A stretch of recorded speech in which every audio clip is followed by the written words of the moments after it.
It's great to have you with us, Dan. I've been watching your channel since the beginning of the year, really, and I'm constantly amazed by your energy and enthusiasm in front of the camera. You're here, there, everywhere, all over the place, bouncing around. Hi, Richard. Thank you very much for Can I having start me by on. asking you to introduce yourself and your channel? What is it you offer? Of course you can. Firstly, thanks for having me on. You said that we met at the beginning of this year. Yes, we did. We met obviously on a bike, didn't we? And then we've crossed paths since then as well. So my channel is called Triathlon Dan, which is not very imaginative, I know. However, it does accurately describe what the content is.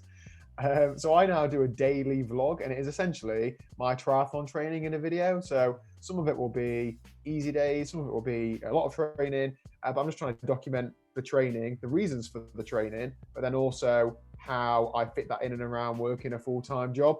Obviously, it's changed a little bit recently with working from home and lockdowns and all of that. I like my channel because I'm a mid-pack age grouper, so I'm by no means any good at the sport. However, the vast majority of people are in that category, so I think I hit quite a lot of that demographic, and it works well for me as well because people share training tips with me, so actually it benefits me quite a lot as well. So yeah, feel free to check it out. Hopefully you don't have too high expectations, but you're learning lots of things along the way in the journey, aren't you? While you're putting your slant on things, you learn lots of things from other people.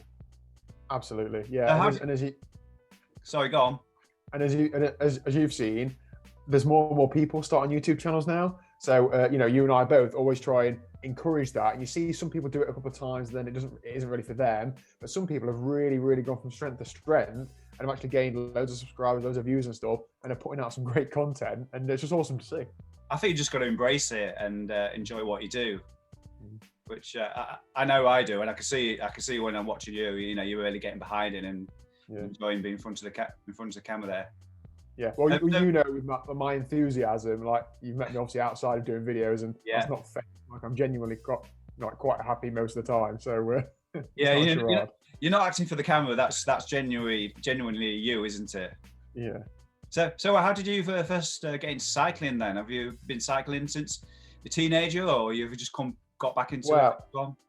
I didn't know how far back you wanted me to go, so tell me to shut up if it's too far back. But when I was a teenager, and my friends who live locally to me, I'm not that old, I don't think. We had PlayStations, we had computers and that sort of thing, but it was only very early days. So we spent a lot of time quite outside on our bikes.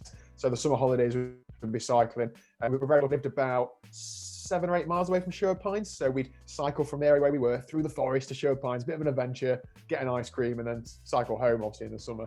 And then that developed into, we do that at weekends. And then it sort of fell by the wayside, where you could do more cool things like start drinking, etc. But I had a paper round, so that sort of got me quite a bit of bike fitness. And then I lost my way with cycling throughout probably 18 to 22, 23. And then I tried to get fit again and lose a fair bit of weight. And I started running, but I kept getting injury after injury. So I thought, well, I know how to ride a bike and I've done it a bit in the past. So then I sort of started riding a bike again and then started taking it more seriously. So I'd probably say 2014, 2015, I started riding a bike with fitness in mind. And then you know what it's like. It's a slippery slope, isn't it? You do a sportive, you do a time trial, you join a club, all the way down there. And very much enjoy it. So when you get on a bike, you know, it's a really enjoyable experience. But what's the favourite part? What's your favourite part of getting on your bike and going somewhere? What do you enjoy the most? If I'm honest, the competitive aspect, but I think I really want to make it clear that like the friendly competitive aspect. So when we go out on a club ride, we might go up a hill, and obviously people go at different intensities up a hill. So some people are faster, some people are slower, but sometimes you'll have a real good like little race with somebody. And I love that feeling of being in a race, but knowing that regardless of where you come, you're going to stop at the top, have a bit of a laugh about who was where, and then carry on with your ride. Yeah. And that competitive bit really spurs me on. And to try and motivate myself training wise, that's the main thing I think about. So recently I've been dropped a fair bit on club rides, but that is so motivational for me that the lads aren't too mean about it. Sometimes they are, sometimes they're not. And it really motivates me on. So I'd say the competitive aspect really friendly competitiveness. Yeah, exactly. Yeah. Then okay, my next question is have you ever bonked? Yeah, absolutely. I mean, in the early days when you don't really know how long it's going to take you to ride very far, so you might plan a 30 or 40 mile ride and you think, oh well, I don't need to eat anything. You haven't heard of like carb mixed drinks or gels or anything. Like you have You might have your breakfast and then go out on the bike. And you Even think one since bottle then, of water will last you all day as well. Yes, exactly. But even since then, numerous times you think you're eating enough, but you're not, or it's perhaps bad weather, so you don't want to be rusting around your pockets because you're soaking wet through and all of that. Yeah, a few times. I think now as well, especially when I try and focus on weight, like cycling, as you know, cafe stops, snacks. Sometimes you can actually end up putting weight on through cycling. So when you're trying to think about that sort of thing, you run the risk of bonking, but not very frequently. But yeah, definitely have my fair share of petrol station pit stops for Coke and sweets, whatever else. I think we've all bonked at some point in our journeys on bikes. So as a triathlete, which would you say is your favourite of the 3 disciplines, and why? You said the two, they're all going to click off now, Richard. You said triathlon. Definitely the bike, just because the training is so much more social.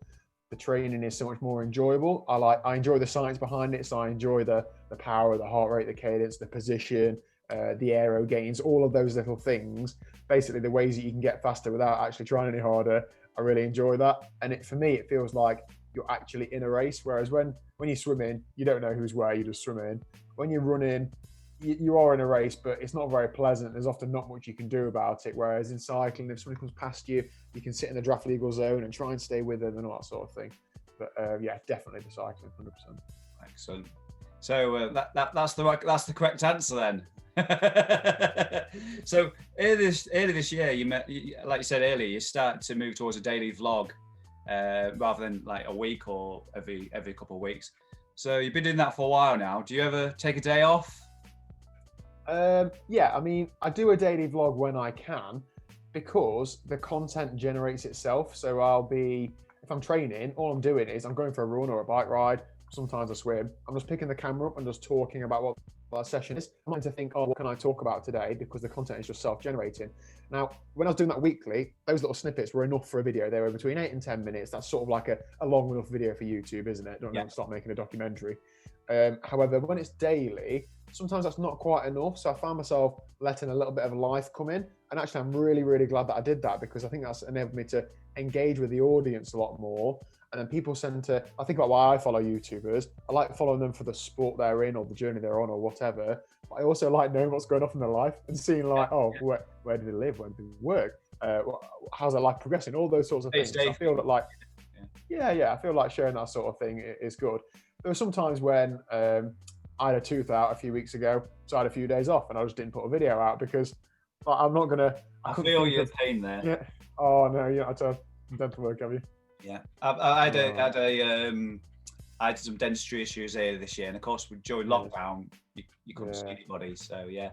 So I thought every now and again I'll think of some content to make a video about a specific topic or a product review or something, but I really don't think that's the direction I want to take the channel. I definitely want to share my experiences with products, but I don't want to slip into this company have sent me this and I've sponsorship that. I'd rather share stuff that I've actually used. So therefore, those videos are few and far between. So if I'm not training, there's pretty much no content. But thankfully, I'm training a fair bit at the minute, so there is. But I think the daily as well, it gives me the opportunity to talk a bit more about the training and not feel like every clip when I was doing a weekly video was like, I need to keep this a minute or less, otherwise the weekly video is going to be too long. So yeah.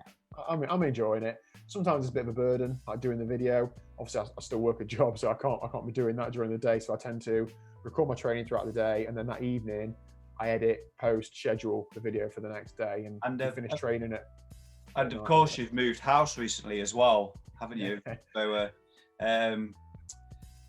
how's the garage going? That then, excellent, sort of. It was going excellent until Boris has announced that there's all these new restrictions. We've got a plasterer coming next week, maybe. And then I've spent this afternoon buying everything that I need to complete it, because if things are going to run out or shops are going to close, at least I've got something to do during that time. So it's pretty much, it's well underway. I think another 2 or 3 weeks and it'll be there. So we might see some plastering vlogs. Well, yeah. Yeah, so it's interesting. Oh, sorry? How much is there? How not to plaster? Yeah, something like that. Thankfully, one of our family members is a plasterer. So that's not too bad then, is it? I'll get a picture and make it look like I've done it. Yeah. So try and talk a bit more positively about next year. Is there anything what you've got planned, might be training towards, what you're hoping to achieve next year? It seems like it's just around the corner now. Yeah, I mean, a few of my events have just been postponed till next year. So within reason, some of my year is just pre-planned out because the event's been postponed to then. My main target of the year is going to be Ironman Wales, which is in September. Yeah. And my aim is to try and qualify for Kona, which is the Ironman World Championships. Now, I've tried a couple of times and been a long way off. And that's sort of the underlying theme of my training and my channel, is working towards this goal, which might never happen. However, I really, really hope it does next year. So everything is geared towards Ironman Wales in September. I've got a few other events leading up to it, but at Wales is the number one. I think hopefully we've got Pure Peak Grit as well to look forward to next summer, which is I think that's how we first sort of got in contact with another, because we both sort of applied to ride that. And for anybody who's watching who doesn't know what Pure Peak Grit is, it was a 600-kilometer ride, 48 hours. I think there was like a limit, but the idea was really just to try and ride 600 kilometers within the Peak District, 12,000 meters of climbing.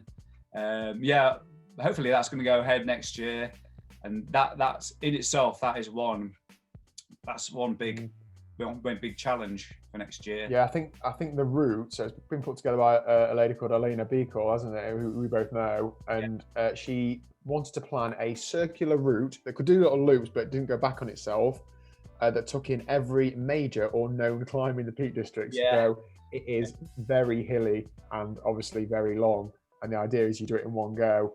And it's not, I couldn't quite grasp whether it's a race or not, but I think as soon as you put a timer on it, it's a race, isn't it? Yeah. And since it was cancelled, race. Yeah, since it was cancelled, a couple of people have done the route, and there's a bit of a time leaderboard going. So okay. Yeah. So I think the current number one is 36 hours or something like that. And I have toyed with the idea of giving it a go. Now that I live very close to where the route starts, but now we're in November. I'm not sure about daylight, etc., and temperatures, but I've not completely written it off. But I'm thinking about it. It's completely the wrong idea now, Dan, for doing that sort of thing, I think. I know, but it is the right time of year to do silly things that aren't going to impact racing. Absolutely. It'll look good for your channel as well. I don't know if it would. So, when are you getting a haircut? That's what I think your viewers probably want to know. When are you getting a haircut? And will Liz be giving you, will it be one from, will Liz be doing it? Will it be a second lockdown haircut? Well, that soon? As I've recently moved to a new area, I've had to go through the process of trying to find a new barber. You get comfortable to the one you go to, don't you? And I comment on that. I booked a haircut in for this Friday coming, which for those, I'm not sure when you're going to post this video, but it was Friday the 6th of November, but Boris has kindly just closed all hairdressers from Thursday the 5th. So it's I don't know. Day. I think maybe we should have a growing contest and just see how it goes. Yeah, I was going to actually get the clippers out and do mine again. I keep meaning to do it, so. Liz would love to do the buzz cut, but I'm not so keen. You're not going to let her anywhere near your hair, yeah? No. So we could talk about your channel just a little bit. How long has it been going for, and when did you start recording? Why? What got you into that?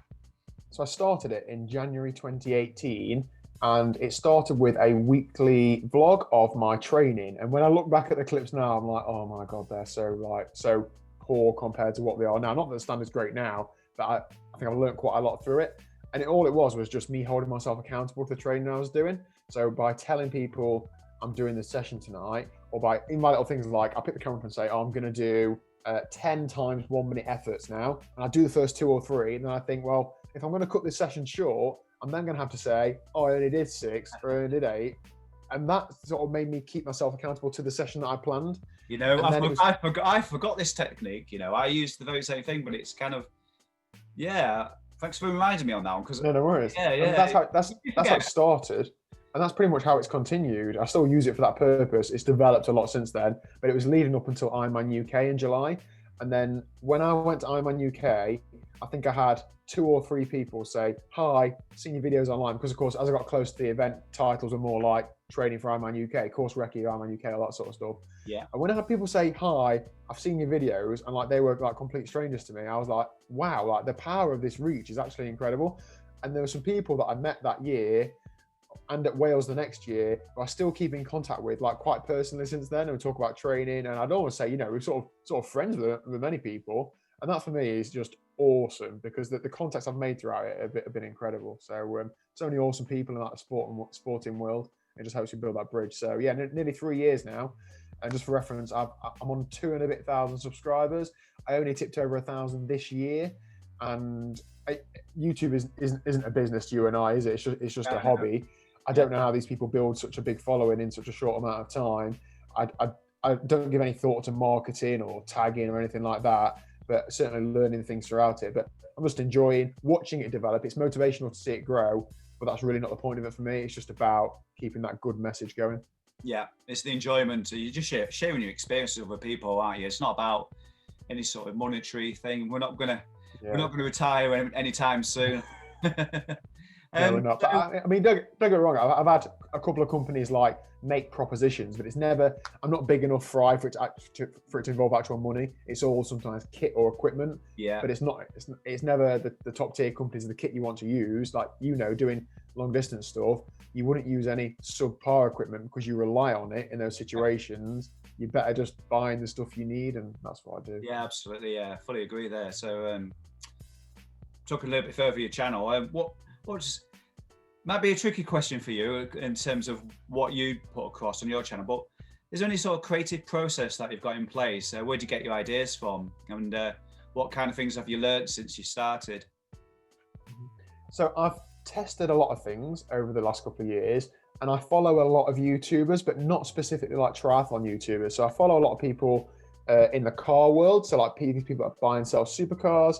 I follow a lot of people in like the finance sector, so like property developers, finance experts, all these different pockets, things that I'm interested in, but I'm watching it for both the content and for the YouTube side of things. So I'm picking up loads of different things, and I haven't really put anything into effect yet, but I'm just keeping going with my sort of daily video. But the plan is to try and use those things that I learn in my channel, if that makes any sense. Yeah, you're watching other channels for ideas and things like that. Yeah, as well, you know, obviously being a creator, we have little Facebook groups, thanks to the people who set those up. Yeah. In which we talk about the content we're creating and then just share ideas. People like bounce ideas around and things, and that's very, very helpful as well. Talking to people on the same sort of level as you, YouTube-wise, that's excellent. Yeah, absolutely. When it comes to like gear, camera equipment, taking the your angles you have on and off the bike and things like that, it's really useful to hear what other creators are doing on their channels and things like that. So on the last one there, so what kind of things have you learned since day one, or what kind of have you made any sort of big mistakes and thought, right, okay, I won't do that again? Yeah, sorry, I missed that bit. I think I've learned just to be myself, and if people like it, they'll stick around. If they don't, they won't. And you've got to, when you put yourself out there on the internet, you have to expect. So like when people say hi in person, you've got to make time to speak to them, because like, what do you expect? You put yourself out there on the internet, people are going to say hi. And then when you get comments, and it might be that in and amongst training and work and creating the videos, sometimes I'm like a day or so behind in replying to comments. And sometimes I think, oh, shall I just leave them? I think, no, actually, you're doing this for a reason. I'm going to have to, respond to it. And then when I start reading, I think, oh, I'm glad I have. So I've definitely learned that engagement, but not just for like the YouTube algorithm or whatever else, just because that's the point of it, isn't it? In a video, I'll say, let me know down below any thoughts about. Building a community, isn't it? Yeah. And like I asked yesterday, I went for a run and I carried a bike front light with me. I had my Wahoo for a route, and I was like, I can't do this. Has anybody got any tips on some sort of belt or somewhere to put stuff and a head cam or a head torch?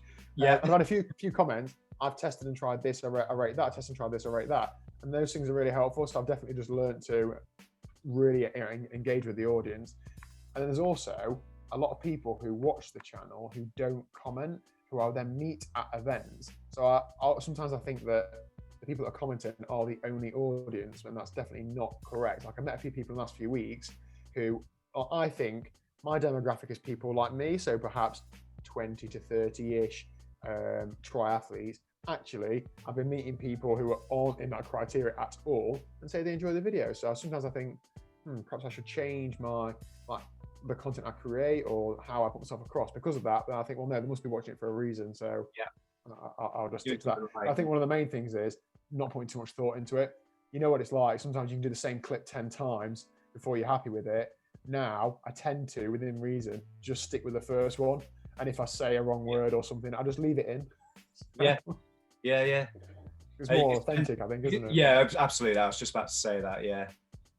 So if we just look back at your back catalogues of videos on your channel, you obviously done lots of things over the years.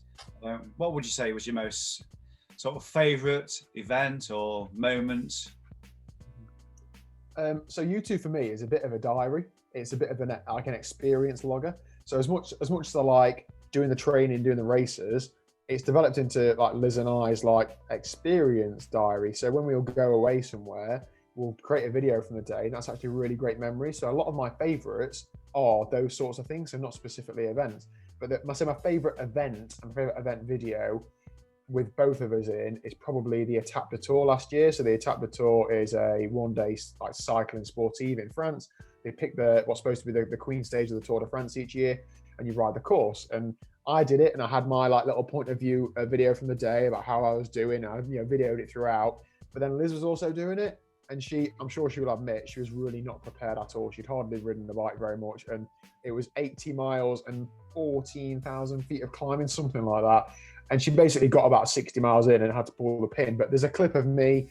She'd gone halfway up the climb. I'd met her at the bottom of the last climb. She'd had enough. She'd stopped and come back down. And there's a real like emotional moment of both of us like saying well done to each other, and the emotions just getting a bit there. And I just thought that little clip there, to have that immortalized is absolutely brilliant. So the videos like that do it for me. Yeah.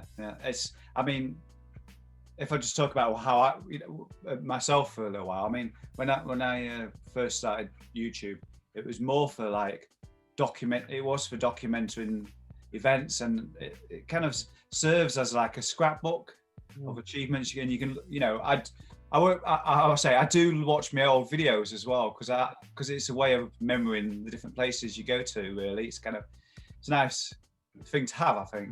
Yeah, but when you go for a bike ride, before being a YouTuber, you'd take a few pictures and you'd have those, and you might not look at them after the week you've done it. That's right. And you don't capture your feelings and specific points, whereas the video clips you've got from it capture so much more, don't they? So, can you tell us what you got coming up on your channel in the next few weeks? Where are you going from here into the new year? Is there any sort of new plans for the channel, or are you just going to continue with the daily vlogs things? Yeah, so definitely going to try and keep it daily videoing for the time being, and I don't see any reason why I should stop. There might be a few breaks here and there for catching up on life. Yeah. I'm going to try and think of some more searchable content, so like how-tos, product reviews, but I'm going to try and do it with stuff that I've actually got and done. There's a lot of equipment that I've tested that I think, I'd share that with somebody, but I haven't actually done a video about it. I'll get DMs and I'll share that advice, but I haven't actually shared that publicly. So I'm going to try and do a few more of those, but without it coming across like a buy this sort of thing. So I'm going to see how that goes. I have been sort of teasing for a while because I passed 2,000 subscribers about 6 weeks ago. I was going to do a video, but I really want to put some time and thought into it to say thank you to the subscribers, as well as doing a bit of a giveaway. Yeah. And I haven't been able to get everything together in the right place, right time just yet. So that might be another few weeks away, but I'm hoping to make that good when it does happen.